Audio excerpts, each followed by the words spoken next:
자, 우리는 정작 안중근 의사에 대해 얼마나 알고 있을까요? 조동성 안중근 의사 기념관장과 알아보겠습니다. 관장님 안녕하세요. 안녕하세요. 자, 안중근 의사 독립운동가 이전에 어떤 일을 하던 분이셨나요? 예, 안중근 의사는 사실 그 의거절에 상당히 다양한 활동을 하신 분입니다. 네. 우선 상흥학교, 도내학교를 세우셔가지고 교장 선생님을 하셨고요. 네. 또 국채보상운동이 일어났을 때 어머니인 조마리아 여사와 함께 그 관서지구의 책임을 맡으면서 애국운동을 했고요. 네. 또 우리나라의 그 대한제국 군대가 1907년에 해산됐을 때 네. 전국 각지에서 의병활동이 일어났는데 연해주에 가서 일본 군들과 약 6차례 무력항쟁을 연전연승을 이끈 그 의병 장군의 활동도 하셨습니다. 네. 그래서 그런지 몰라도 안중근 의사에 대한 호칭을 의사가 아닌 이 장군 이렇게 부르자라는 주장도 있는데 이 이야기들은 어떻게 정리되고 있습니까? 예, 워낙 1962년에 우리나라 보훈처에서 안중근 의사에게 최고 훈장인 대한민국 장을 네. 드릴 때 의사라는 공식 명칭을 썼습니다. 그래서 우리나라에서 이제 공식 명칭으로 의사가 맞고요. 네. 근데 2010년, 즉 안중근 의사의 그 의거 100주년을 맞이해서 우리나라 육군에서 그 당시에 그 대한제국 의군의 네. 활동을 연구해가지고 그 활동이 우리나라 육군의 적통을 이을 수 있는, 네. 다시 말해서 그것이 모체가 돼서 우리나라의 육군이 만들었다는 예. 공식 인정을 해가지고 이와 함께 안중근 장군을 공식으로 인정하셨습니다. 네. 그래서 계룡대 육군본부에 중회의실을 안중근 장군실로 네. 명명까지 했기 때문에 네. 군대에서는 장군으로 부르는 것도 괜찮을 거로 생각합니다. 네. 그 안중근 의사가 이토 히로부미를 처단한 15가지 이유를 상세히 전한 이 105년 전 신문이 발굴됐다. 이제 어제 오늘 계속 기사가 나오고 있는데요. 네. 이런 신문 보도 어떤 의미가 있을까요? 저는 그 내용이 이제 맞느냐 틀리냐는 이제부터 좀 더 연구를 해야 되기 때문에 네. 현재 우리가 알고 있는 것과 이번에 발굴된 것에 약간의 차이가 있습니다. 네. 그걸 이제 좀 더 연구를 해서 확인을 할 작업이 이제 필요하고요. 네. 다만 그 당시에 그 전 세계적으로 안중근 장군의 의거가 미국이라든가 싱가포르, 네. 홍콩, 유럽, 독일, 이 모든 지역의 주요 신문에서 이렇게 주요 기사로 거론이 됐다는 것은 그 안중근 의사의 그 의거가 국제적으로 얼마나 큰 사건이었는가를 네. 보여주는 증거라고 봐집니다. 네. 그 잠시 전에 말씀하셨던 그 우리가 알고 있는 것과의 차이 좀 대표적으로 하나만 좀 얘기해 주시면 어떻겠습니까? 예, 사실 안중근 장군은 그러한 그 의거를 하시면서 네. 이것이 단순히 우리나라가 일본에게 주권을 뺏겼기 때문만이 아니고 네.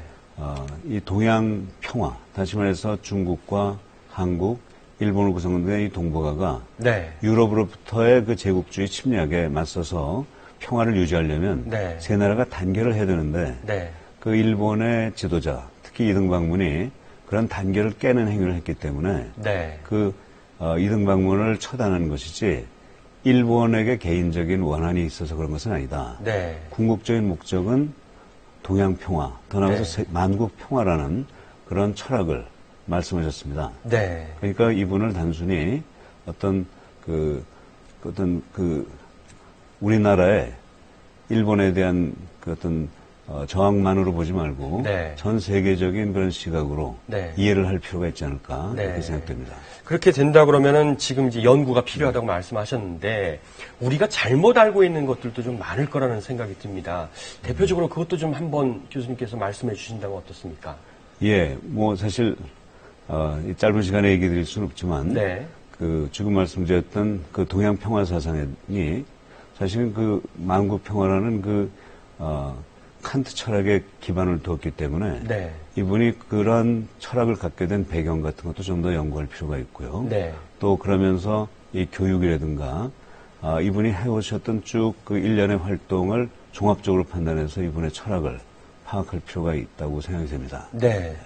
지금 이제 현직으로는 이제 기념관장을 맡고 계시는데 그리고 얼마 전까지 이제 서울대 경영대학 교수로 이제 재직을 하셨습니다.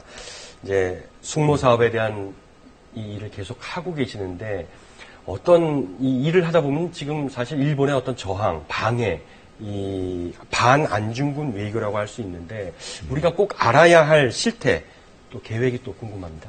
예, 사실 지금 저희가 해야 될 가장 큰 과제는 안중근 장군의 유해를 네. 발굴하는 것입니다.